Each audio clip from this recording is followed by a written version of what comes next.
Hello students, welcome you all in Rishikul online classes. This is our first chapter, globes and maps. Students, as you all know that a globe is a model of the earth.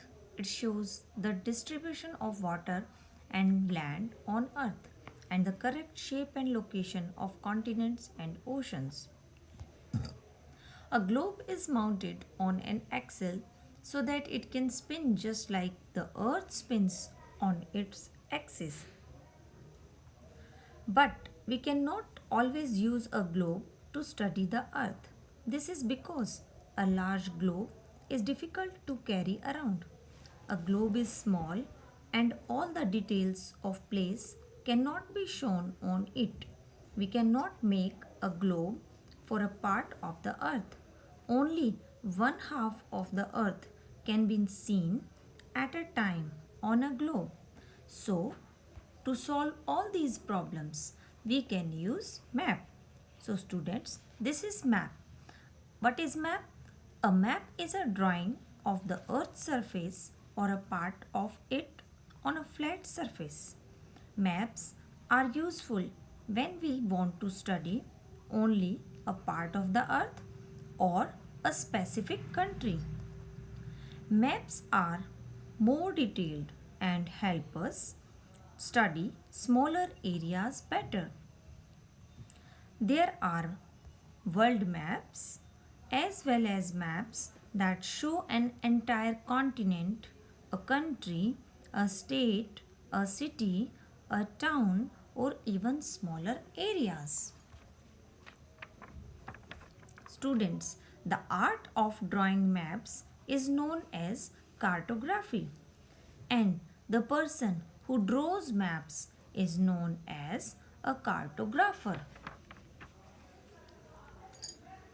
Now, types of maps. Students, there are different types of maps. Mainly, there are three types. Number one, political map. Political map shows cities, towns, and villages in different countries and states with their boundaries. Number two, physical map.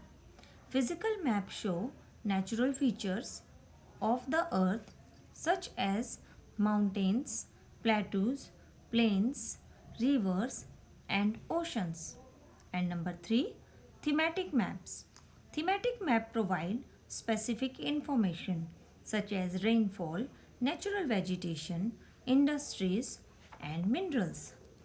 After that, students, maps gives us a lot of information about a country or a place. We must know how to read a map and understand the information it provides. So, every map has some basic features, and here are some components of map. Some of the components of maps are scale, directions, signs, symbols, and colors. Number one, scale. A scale is the ratio between the actual distance on the ground and the distance shown on the map. It helps us calculate the distance between any two places on a map. Next, directions. Directions are an important part of a map. Most maps have an arrow marked with the letter N in the upper right hand corner, indicating the northern direction. This is called the north line and helps in finding the rest of the directions easily.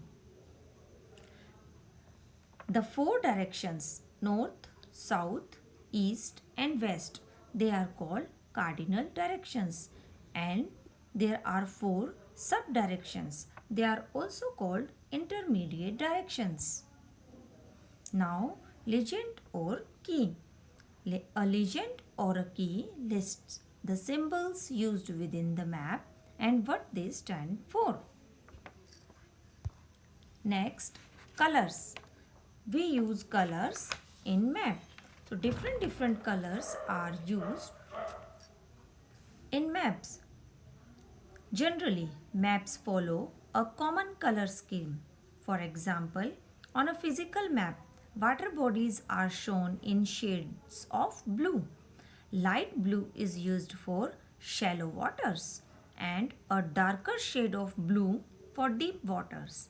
Plains or lowlands are shown in shades of green. Highlands are shown in shades of brown. These are the different components of map. So students, in this video, you have learned that globe is a model of the earth. It shows the correct shape, size and location of continents and oceans. A map is a drawing of the earth's surface or a part of it on a flat surface. There are three types of maps.